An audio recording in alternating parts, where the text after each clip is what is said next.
আসসালামু আলাইকুম। কেমন আছেন সবাই? আশা করছি আপনারা সবাই অনেক বেশি ভালো আছেন। আমিও আলহামদুলিল্লাহ আপনাদের সবার দোয়া ও ভালোবাসায় অনেক বেশি ভালো আছি। আজকে সকাল থেকেই আমি আমার ভিডিওটা শুরু করলাম। সকালবেলা এখানে নাস্তা বানানো হচ্ছে, আর নাস্তা টাস্তা খাওয়ার পর রান্নাবাড়া করা হবে। সেজন্য আম্মু নাস্তা বানাচ্ছে আর সব কিছু আগে থেকে রেডি করে রাখছে, যেন ঝটপট করে রান্নাটা বসিয়ে দিতে পারে। এই দিকে এক এক করে পরোটাগুলো সব ভেজে নেওয়া হচ্ছে। আজকে পরোটার সাথে থাকবে মুরগির রোস্ট, আর সাথে দুধ চা। যাই হোক, এক এক করে পরোটাগুলো ভেজে নিচ্ছে, আর এই দিকে চায়ের পানিটাও বসিয়ে দেওয়া হয়েছে। তারপর এখন আমরা নাস্তা করে নিব। রুটিগুলো সব ভাজা হয়ে গিয়েছে, কালকের অনেকগুলো রোস্ট ছিল, তো সেগুলোই খাওয়া দাওয়া করব। আর আমার যেহেতু অনেক বেশি অ্যালার্জি, এই জন্য আমি গরুর মাংসটা খাইনি।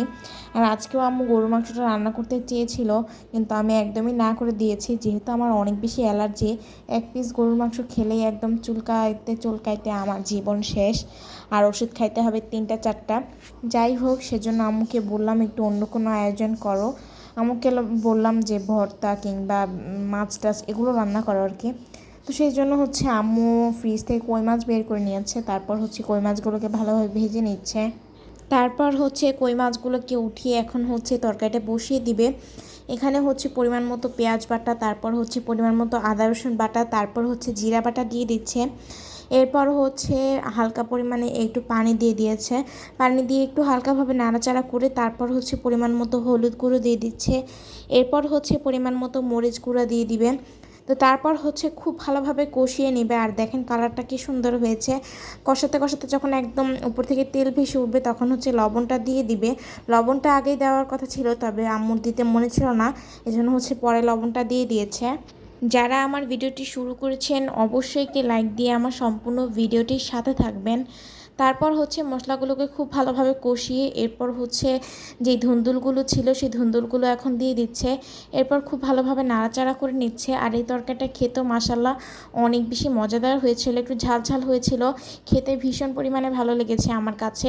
আপনারা যারা যারা এখন পর্যন্ত এইভাবে তরকারিটা ট্রাই করেননি, অবশ্যই একবার হলেও ট্রাই করবেন। তারপর কই মাছগুলোকে এখন দিয়ে দিচ্ছে। আর যারা ইউটিউব থেকে আমার ভিডিওটা দেখছেন তারা অবশ্যই আমার চ্যানেলটি সাবস্ক্রাইব করে দিবেন, আর এই রকম নতুন নতুন ভিডিও পেতে পাশে থাকা বেল আইকনটি বাজিয়ে দিবেন। তারপর তরকারিতে পরিমাণ মতো পানি দিয়ে দিল। তারপর খুব ভালোভাবে নাড়াচাড়া করে নিচ্ছে। আর এই তরকারিটা প্রায় হয়ে গিয়েছে, কালারটাও মাশাল্লাহ অনেক বেশি সুন্দর হয়েছে। তো তরকারিটা রান্না করা হয়ে গেলে এরপর একটু পটল ভেজে নেবে।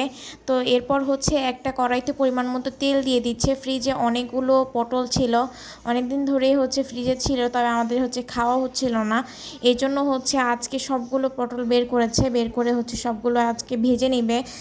পটল রান্না করার চেয়ে ভেজে খেলেই আমার কাছে অনেক বেশি ভালো লাগে। গরম গরম ভাতের সাথে পটল ভাজা খেতে আমার কাছে ভীষণ ভালো লাগে, কিন্তু রান্না করার পর একটা বিরক্তিকর তরকারি লাগে আমার কাছে। আমি একটুও পছন্দ করি না পটলের তরকারি। যাই হোক, তারপর পটলগুলো একটু নষ্ট নষ্ট হয়ে গিয়েছিল, এজন্য সাইড দিয়ে একটু কেটে দিয়েছে আম্মু। তো এক এক করে সবগুলো পটল দিয়ে দিয়েছে। এখন পটলগুলোকে খুব ভালোভাবে ভেজে নেবে। আর পটল আপনি যত কড়া করে ভাজবেন এটা খেতে তত বেশি ভালো লাগবে। বিশেষ করে গরম ভাতের সাথে পটল ভাজা খেতে অনেক বেশি ভালো লাগে। আমি এই পেজের আমার অনেক আপুদেরকে দেখেছি যে আপুরা গরম ভাতের সাথে পটল ভাজা খেতে অনেক বেশি পছন্দ করে। ঠিক সেই আপুদের মতো আমিও এই পটল ভাজা দিয়ে ভাত খেতে অনেক বেশি পছন্দ করি। তো পটলগুলোকে এখানে খুব ভালোভাবে ভাজা হচ্ছে। আর অন্যদিকে আজকে একটু পিঠা বানাবে, সন্ধ্যার সময় শুধু আমার খালি খেতে ইচ্ছা করে।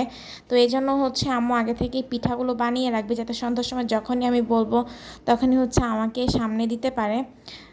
এই তো এখানে খুব কড়া করে ভাজা হচ্ছে। তারপর এক এক করে সবগুলো পটল উল্টে দিচ্ছিল। আসলে এদিক দিয়ে স্ট্যান্ড দাঁড়া করা ছিল, তো আমার ভিডিও অফ করতে মনে ছিল না। এই জন্য যতক্ষণ ভাজা হচ্ছে ততক্ষণ শুধু ভিডিও চলতে আসে। যখন আমি উল্টাই দিতে গেলাম, ওই সময় আমার মনে পড়ছে যে আমি ভিডিওটা অফ করি নেই।